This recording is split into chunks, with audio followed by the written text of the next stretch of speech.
It's 8 a.m. and welcome back to Wake Up Cricket. If you have missed out on what's happened in the world of cricket from yesterday and the weekend, in fact, that this is the place for you. It's Monday morning and you want a recap of whatever has happened in the world of cricket, which is exactly why you're here. Like, share, and subscribe, all that good stuff. Share it, like it, and please subscribe. It always helps us. Now, before we, oh yeah, I said before we, I was going to say subscribe again. Let's get into it.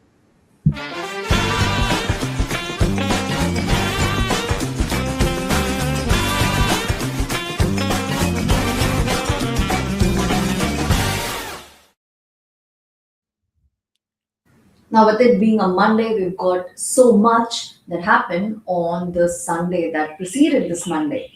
South Africa dominate again, take 2-0 lead over India in T20I series. South Africa women's team continued their strong run in the T20I series, defeating India by 8 wickets to go 2-0 up in the 5-match contest. After restricting India to 147, South Africa chased down the target comfortably, finishing at 148 for 2 with 17 balls to spare. Openers Laura Wolvaardt and Sune Luus laid the foundation with a commanding 106-run stand, scoring 54 and 57 respectively. Earlier, India once again suffered a middle order collapse. Despite a fluent 57 from Shefali Verma, who was playing her 100 T20I, and a promising 28 from debutant Anushka Sharma, India lost 8 wickets for just 48 runs after being well placed at 99 for 2. South Africa's bowling attack shared the spoils with Chloe Tryon and Tumi Sekukune picking up 3 wickets each, while non-Kululeku Malaba kept things tight with an economical spell. India's bowlers struggled to make an impact during the chase, with only Shanka Patil managing to pick up 2 wickets. The South African batters handled the conditions well, using smart footwork and controlled aggression to neutralize the spin threat. With momentum firmly on their side, South Africa head into the high-weight leg of the series in a dominant position, while India will need a quick turnaround to stay alive in the contest. I don't know if you guys have watched us last week. Before, I think heading into the series, I was talking about how it'll be a shocker if South Africa win the series or if they dominate in any form. And I am truly shocked and disappointed. The way the Indian team has gone about playing any sort of cricket in the first two T20Is, it is a big disappointment, especially because we're heading into a very big T20 World Cup, right? Our openers in the first game did quite well, did decently well, but our middle order failed very badly. In fact, we played three spinners and we played a batter short. It was a shocking playing 11 to begin with. And then in the second ODI, second T20I, we had Anushka Sharma debut. She batted number 4 is what I want to say. Number 4, yeah, she batted number 4, had a strike rate of 90 by the end of her innings, scored 20 odd runs. But that's also because no one around her was able to bat. Deepti Sharma, Harmanpreet Kaur, Jemima Rodriguez, and Richa Ghosh in total didn't even score 20 runs cumulatively, which says something about the contribution of the middle order and even the top order, in fact. Shefali Verma scored a fantastic 57 in the first game, sorry, in the second T20I, but Smriti failed. And every other batter, in fact, failed. And we didn't even score enough runs. We scored 147 and they chased it down and won by 8 wickets, is what I want to say. Where, again, we are relying on three spinners in South Africa. Now, our strength could be spinners, but for that, spinners also should be informed. Deepti Sharma, the last time she picked up a bunch of wickets, was God knows when. She with the bat in the last couple of innings, she only averages 6 with a strike rate of 96. So there's a lot of problems for this Indian team that they have to sort out even before they travel to England. And hopefully, in the next 3 games, some things get sorted, or at least our batters step up and score enough runs for our bowlers. Hmm. Now let's turn our attention to the IPL before we get back to the women's T20Is. Punjab Kings dominate LSG clinical all-round show seals big win. Punjab Kings deliver a commanding all-round performance to defeat Lucknow Super Giants by a massive margin, underlining their growing dominance in the IPL 2026. Chasing a daunting target, LSG fell well short despite reaching 200, ending 54 runs behind as Punjab's bowlers kept relentless pressure throughout the innings. Veshak Vijayakumar stood out with smart variations, executing Yorkers and slow deliveries effectively, while Yuzvendra Chahal controlled the middle overs with the spin. Earlier, Punjab's batting was powered by a sensational knock from Priyansh Arya, who was named player of the match. Arya emphasized timing over power, playing clean, aggressive cricket to anchor a dominant performance. His partnership in the middle overs proved decisive in setting up the win. Captain Shreyas Iyer praised the fearless approach of his batters, highlighting the team's philosophy of allowing players to express themselves freely. He credited the team environment and the support staff, including head coach Ricky Ponting, for fostering confidence and consistency. For Lucknow, Captain Rishabh Pant admitted there were areas of concern despite some positives with the bat. The experimental move to promote Ayush Badoni to open did not fully pay off, and the team struggled to keep up with the escalating required rate. With this emphatic victory, Punjab Kings continue to build momentum, while Lucknow Super Giants are left searching for answers as inconsistencies in both batting order and execution continue to hurt their campaign. Now, I might be wrong here, but if I was reading correctly, it's the first time in IPL history, maybe, that the Punjab Kings, in the, of course, for the Punjab Kings, yeah, for sure. Like for the Punjab Kings, at least in the first six matches, they have gone unbeaten. Now that I know for a fact. I don't know if it's the first team to do it, but it's the first time Punjab Kings have done it. Right I now, think they're the first team to do it as well. fair. There you go. Mega fact checks. Right. So the Punjab Kings, they've been in insane form, and you know what, it's very ironic because the way the team functions can be determined by the way their openers function, because the match before this, Prabsimran Singh was the one to score a massive score, and then in this game you had Priyansh Arya, and it's exactly what happens every other game where someone in the team steps up and the rest support that player, and it's not just one player stepping up alone in the entire match, which is also why they've gone 6 out of 6, because there's always a team effort. Of course, there is a standard performance, but you have Cooper Conley too contributing with the bat, and that's exactly how things play out with the Punjab Kings. This happened last year too. It's entirely a team effort, and you don't see a single batter. Of course, last year it was Shreyas Iyer, but you don't really see a single batter or a single bowler stepping up and playing a mile ahead of everyone else. And that's what works with Punjab Kings. That's what works in a team sport. With LSE, there's a lot of things to talk about. Aiden Markram has been in decent form. You'd say he's been in decent touch while opening the battings, because in the first game he batted number 3 for the Lucknow Super Giants, didn't really do well because Rishabh Pant opened, and from there on he did open the batting and scored enough runs for him to be just pushed down ahead behind Ayush Badoni. I'm glad Rishabh Pant was honest about how the experiment didn't fully pay off, and hopefully for Aiden Markram's sake, he continues to open because he is in good form. And on the other hand, for Punjab Kings, the players who weren't performing as well before the IPL come to the Punjab Kings side and have True. begun performing well. Moving on, Rinku Singh stars as KKR seal first win in low-scoring thriller. Kolkata Knight Riders finally got their campaign off the mark in IPL 2026, edging past Rajasthan Royals by 4 wickets in a tense, low-scoring contest. Chasing 156 on a slow surface, KKR were rescued by a composed, unbeaten 53 from Rinku Singh, who held his nerve to finish the game with 2 balls to spare. He found crucial support from Anukul Roy, whose quick-fire 29 of 16 turned the tide during a tricky chase. Earlier, KKR's spin duo of Varun Chakravarti and Sunil Narine played a decisive role in restricting Rajasthan. Chakravarti picked up 3 for 14, while Narine's control in the middle overs helped derail a strong start from RR. Karthik Tyagi then delivered a game-changing 19th over, finishing with 3 for 22 to prevent a late surge. Rajasthan Royals had looked in control early, with Vaibhav Suryavanshi and Yashasvi Jaiswal putting on 81 for the opening wicket. Suryavanshi top scored with 46, while Jaiswal added 39, but the innings lost momentum dramatically as they collapsed to 155 for 9. In response, Ara's bowlers struck early blows, with Jofra Archer continuing his streak of early wickets and Ravindra Jadeja delivering a tight spell of 2 for 8. However, costly dropped catch of Rinku Singh proved to be the turning point. KKR's victory not only marks their first win of the season, but also provides much needed momentum, while Rajasthan Royals will rue missed opportunities in what was otherwise a well controlled game for large periods. Now, a lot of the performances that you see in this game, you would just sit back and say, "Oh, finally they performed. Finally, it was about time." And it's not a surprise that all of this finally has led to them finally winning a game. Varun Chakravarti, the last time he picked up 2 wickets in 2 consecutive games was 8 matches ago. Now, from when he returned after the injury, he's been looking good. Against Gujarat Titans, he picked up 2 wickets with an economy of a little more than 8, and then against I was going to say Lucknow Super Giants, against the Rajasthan Royals, he has an economy of 3, 4 overs, 14 runs, picking up 3 wickets is absolute insane. And this is the kind of Varun Chakravarti we have seen and we have been in the habit of since the World Cup. Things have been a little chaotic for him, but hopefully the break that he got from a supposed injury does him good. And then you have Sunil Narayan contributing as well with the ball. But more than anything, it's Rinku Singh, right? It's been a while since Rinku Singh has performed for the Kolkata Knight Riders. Last year, there were a couple of matches, but a lot of the times it was in the losing end.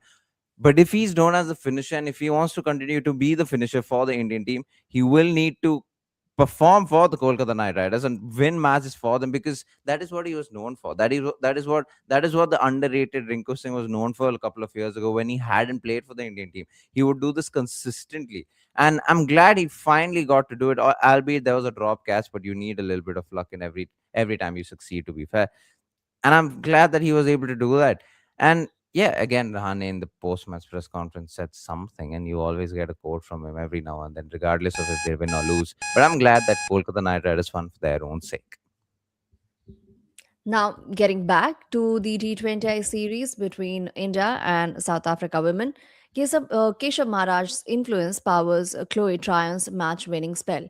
Chloe Tryon credited Keshav Maharaj for inspiring her player of the match performance in South Africa's win over India, highlighting a unique cross team influence within the national setup.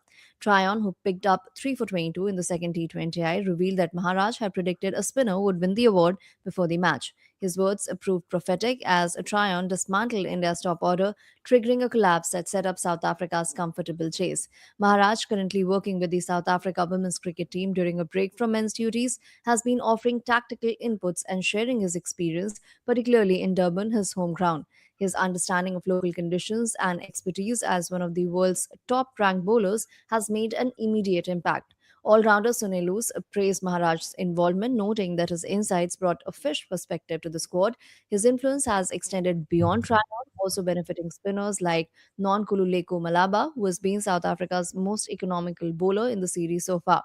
Tryon's disciplined stump to stump bowling, reminiscent of Maharaj's style, accounted for key battles during, including Smriti Mandhana and Jamima Rodriguez, underlining the tactical adjustments she credited to her guidance. To his guidance. With South Africa leading the series and momentum firmly on their side, Maharaj is expected to remain involved with the squad as the team continues to benefit from his experience ahead of crucial upcoming fixtures. Now, this is fantastic to see, right? Because when was the last time you really did see this? Because Keshav Maharaj is still an active South African player. For him to go over to the other side and to help with tactics, first of all, he doesn't have to do it. Like I mean, he might have been asked, but if even if he did say no, that's okay because he's taking a break. There's a break going on, and you hardly get a break as international players. And for him to be able to do this, I think that is beautiful. I think it's fantastic. I feel like people should do this more often, because in the end you're representing a country, the same country, regardless of if you're a man or a woman, you're playing for the same team. And so for him to be able to do this, that is great. And but great, I praise Keshav Maharaj, but something that astonishes me is, regardless of who the spinner is as a guide, you're still the Indian cricket team. You've been born on pitches where the ball has spun. In fact, most of the pitches while growing up are rank turners, especially in the domestic circuit, especially for women, because the pitches are a little slower than usual. Yet we struggle against spin in South Africa. Now, this might be an argument for you, for you to tell me that this is why the Indian team are playing three spinners. Well, if you watch the game, our reliance over these three spinners are so much that it almost seems like the fast bowlers are redundant. But what happens with South Africa is the fact that the South African fast bowlers build up that pressure for the South African spinners to be able to get those wickets. Even bowlers work in partnerships, and it's beautifully done with South Africa, where the Indian batters are struggling against spin. So it's not just the men's side; it's just a country problem at this point. So this was supposed to be focusing on Maharaj and the South African spinners, but we Yeah, turned it into a conversation on of Indian course we spinners. did. But had to, right, after two Yes. back-to-back losses against South Africa. Nonetheless, we get back to the IPL once again. Ayush Matre hamstring tear deals major blow to CSK campaign. Ayush Matre has torn his left hamstring, dealing a significant setback to Chennai Super Kings in what has already been a patching IPL 2026 campaign. The 18-year-old has been one of CSK's standout performers this season, sustained the injury during their chase against Sunrisers Hyderabad, coming in as an impact sub up, Mahatre raced to 30 off just 12 balls before pulling up while completing a run and clutching his hamstring in visible pain. Despite receiving on field treatment, Mahatre briefly continued but struggled to move freely and was dismissed soon after, clearly hampered by the injury. CSK batting coach Mike Hussey confirmed the seriousness of the issue, stating that it appears to be a hamstring tear, with scans set to determine the extent of the damage. Early indications suggest he could be sidelined for a significant period. Mhatre has been CSK's most consistent batter this season, scoring 201 runs at a strike rate of nearly 178, making his absence a major concern for the franchise. Former CSK player Ravichandran Ashwin also criticized the handling of the injury, questioning why Mhatre was allowed to continue batting despite visibly struggling. With CSK already dealing with multiple injury concerns, this latest blow further complicates the campaign as they look to climb up the points table. Yeah, not only is Ayush Mathur the highest run scorer for the Chennai Super Kings this season so far, he has the highest strike rate across any batter across any position. And that says something about the CSK side. First of all, if 177 is the highest, there's a bit of a problem. But 177 is solid if you're a top three batter, and that's what Ayush Mathur gives you. And so if he is injured and if he's out of the tournament or if he's out for the most part, again, you're looking for a batter from that backup squad, hoping that he is able to do the same thing that Ayush Mathur was able to do. Now, with him out of the side for a couple of matches, the balance of the side is will be questioned a little bit. You know what? Secretly, I'm hoping Sarfaraz Khan is being pushed to number three because he did bat at number three for Mumbai, scored tons of runs. In fact, he was the highest. He had the high. He was the second highest run scorer or the highest run scorer for Mumbai. But more than anything, for someone to cross more than I want to say 200 runs or 300 runs. I'll just stick to 200, 250 runs. For someone to cross more than 250 runs, he had the highest strike rate across Syed Mustaq Ali, not just for Mumbai, but across the tournament. So he is able to bat at a good strike rate. He is able to bat at number three. And Sarfaraz Khan has been doing that in terms of batting at a good strike rate for the Chennai Super Kings as it is this season. I just hope they push him to number three because they can afford to push him to number three because at this point the balance of the squad is anyways chaotic and anyways wayward because Ayush Mastri is out of the squad, so they have to find another batter or at least another all-rounder. So push Sarfaraz Khan to number three, let him do what he does at number three, and then yeah, then you can find another batter for the Chennai Super Kings. At this point, they've been fishing for players because of the amount of injuries. The number seven of theirs is still injured. Hopefully, it doesn't really make the squad unless the Chennai Super Kings is out of the IPL. But yeah, you never know. This might be the return. You never know, this might also be the return of KKR, but Ashwin has decided to take a dig on KKR at RR's expense. Yes, how every team has won against KKR except for RR, and that's the child getting laughed at. Bullying is no joke. I don't condone it. Yeah. But this is funny as it is. If you're just talking about players and if you're a fan of a certain player and if you're a fan of Rajasthan Royals, this is what you expect, right? They start off great every season. And of course, we're not even halfway through the season, but still, they start off well every season. And then there's a fall off. And then there's an obvious win, which they don't really get. And KKR was that obvious win, and they didn't really get that. And I'm not saying KKR is a weak side. I just don't think they're a good enough side to beat a team like RR on paper. Yet they found themselves winning because all the superstar players stepped up. Varun Chakravarti, Sunil Narayan, Rinku Singh, they all did their job. And if they are doing their job, even Karthik Tyagi, in fact, and if they are all doing the job, not that Karthik Tyagi is a superstar player, but he's a good enough domestic player. The man bowl 150 plus yesterday. But yeah, if they're all stepping up, then you got to win. And then RR unfortunately got to lose. How every team in the world has beaten KKR this season except for RR. In the world. I feel, yeah, I mean, if the IPL is the world. And Yes. I feel for RR fans because they've been used to this. They've been used to this after the first season of the IPL, just winning a lot of games and then losing, especially in the last couple of years, where it almost seems like they have such a good squad and then they don't have a good squad and then lose. Hopefully, that's not going to happen this season, and they can win a lot more matches and possibly win the IPL. Megha, what is tonight's game in the IPL? What are we hoping for? Well, I knew you'd ask me this: Gujarat Titans versus Mumbai Indians. Well, there you go. It's Gujarat Titans versus the Mumbai Indians. It's going to be a blockbuster of a game, if you ask me. I feel like there might be a lot of runs, but hopefully it's also the return of Rohit Sharma. But if it is, then who is going to open for the Mumbai Indians? Now that is the Mumbai Indians headache. But for you to know that, if you can't watch the game tonight, come back tomorrow at 8 a.m. at Wake Up Cricket powered by Pavilion Picks to know what happened in the game, to know and to see if Rohit Sharma returned, and if that happened, who got dropped and picked. Like, share, and subscribe, all that good stuff. Thank you guys so much for watching. See you guys tomorrow. Peace.